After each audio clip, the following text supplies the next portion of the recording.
Well, enhancing ocean governance in the Caribbean, we would start from Trinidad and Tobago as well. The question in enhancing it is to inform people what their rights are and what legislation we have. And we do have a lot of legislation pertaining to ocean governance. And our ocean governance begins right here in the Gulf of Paria and extends to the Caribbean Sea. There are many laws, starting off with the United Nations Convention on the Law of the Sea, and Trinidad and Tobago has incorporated most, if not all, of these provisions pertaining to the law of the sea in our local legislation. In the circumstances, you know, people will be asking, well, what are we doing to govern it? And whenever they see some problem, they are asking what is happening. And I think UTT, or the University of Trinidad and Tobago, and I always commend them because they are very concerned, beginning many years ago with Professor Ken Julian, and it's now followed up by people like my colleague sitting here, and Professor Clement Imber, who has been following it through the IMO and all these other foreign bodies. I think that is one of the reasons why I am here today.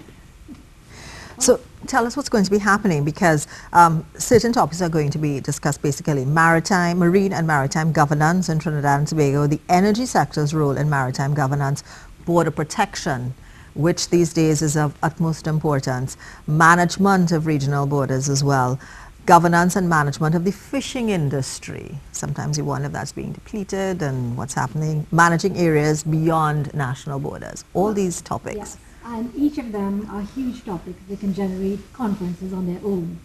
But as a first step, Maritime Studies at UTT, we're trying to gather our institutional players, both regionally, internationally, and locally.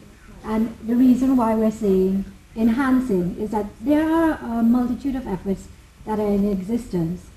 And I believe as a university, we have a role to play to coordinate and enhance the cooperation amongst these agencies. Okay. Can you explain that in a little bit more, Justice Lucky, for us? Yes, to enhance it, because you raised the point that's being discussed, the fishing industry. And, the fishing industry. And it's important because at the International Tribunal for the Law of the Sea, we have what you call separate courts or divisions.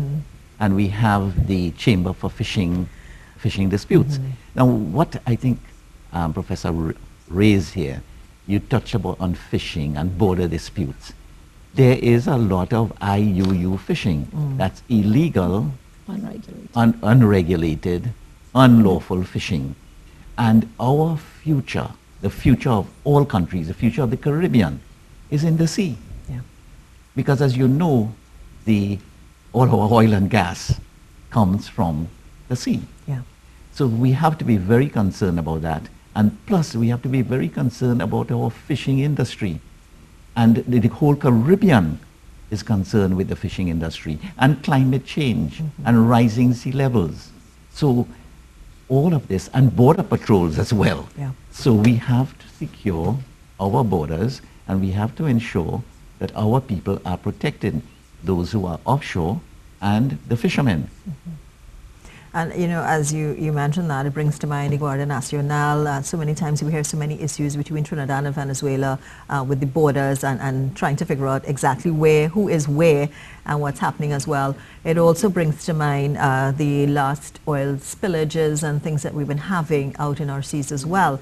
Are there any laws at present that basically govern activities such as that, and when occurrences like that do happen? Yes, there are. There are both local laws and regional laws. The regional laws speak more to cooperation. How do we cope with it as an institution, and as with any event, there are lessons learned. With respect to the recent oil spills, I am sure Petrotrin would have understood. They knew exactly when the oil was going to hit their neighbors. With the recent technology that we have, you can simulate exactly where the oil spill is going to hit. And with respect to that, it's all about cooperation as opposed to litigation in terms of, because in terms of litigation, yes, somebody gets a compensation, but at the same time, sometimes the environment loses. So at the regional level, again, that's why the conference is very regional in scope. And we're having participants from 13 of the Caribbean islands attending. Because what I should say as well, this symposium is following on from a workshop that is being hosted by the Maritime Technology Cooperation Center of the Caribbean, which is hosted by UTT. Now, with respect to that project is specific to the implementation of one annex of a convention that deals with the monitoring and reduction of greenhouse gases from ships, in the simplest terms. And our job as that center is to essentially promote energy efficiency and uptake of green technology in shipping throughout the Caribbean. So following on from that workshop, which is very, very specific in one aspect of ocean governance, we thought it was very good to follow on with this symposium, which will have the players participate in a wider perspective of ocean governance. And we will then be addressing things like the illegal fishing, managing biodiversity beyond national jurisdiction. A very hot topic, because who is responsible for the fish that doesn't fall on anyone's jurisdiction?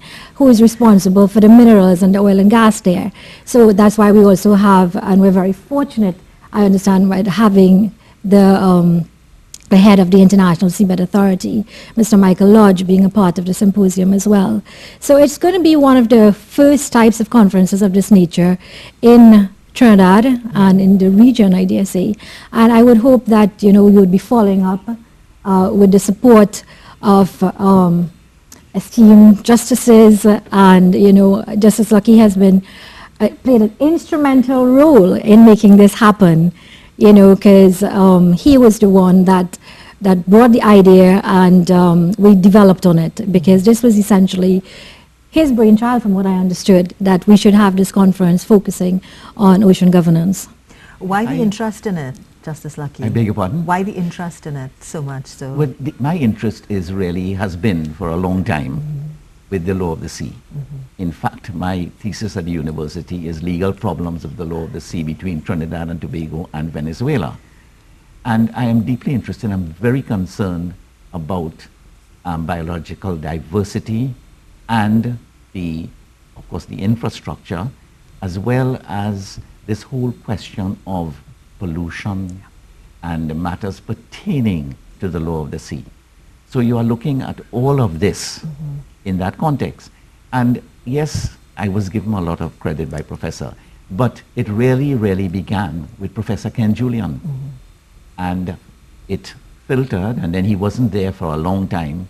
Then he came back, and Professor Ken Julian and Professor Clement Imber, they were the ones. And I think recently Professor Clement Imber was the one who stirred up the whole thing and stirred up everything with me, this whole question of protection of the marine environment. I'm very, very concerned about protection of the marine environment. Because if we don't protect the marine environment, then we all suffer in the long run. And there are laws that are established to protect. We do have, and I was, for purposes of this symposium, I looked through. And we have laws relating to fishing and IUU fishing. We have laws with respect to pollution. We have the petroleum laws. And in fact, they had prepared some time ago a shipping marine bill. The bill was before Parliament and it lapsed 3 times. And that bill incorporates everything. We have signed treaties. Trinidad and Tobago was one of the parties to the Paris Agreement. Yes. And we are parties to the CBD. And we are parties to everything pertaining to the law of the sea and protection of our environment. So the laws are there. Yeah. What we are looking at, and I am asking the question at the symposium, the laws are there, but are they being implemented? That is the question. So this is taking place June 29th and 30th at the UTT Chagaramas campus. It's enhancing ocean governance in the Caribbean region. How can someone be a part of it? We have our website online, www.oceangovernance.gov.tt. I believe that's the website. And if you go to our UTT webpage, you will be able to find information about how do you register. Okay. And you can also email me or Renato Hasnali at our names, vivian.r-parasram @utt.edu.tt. Okay, great.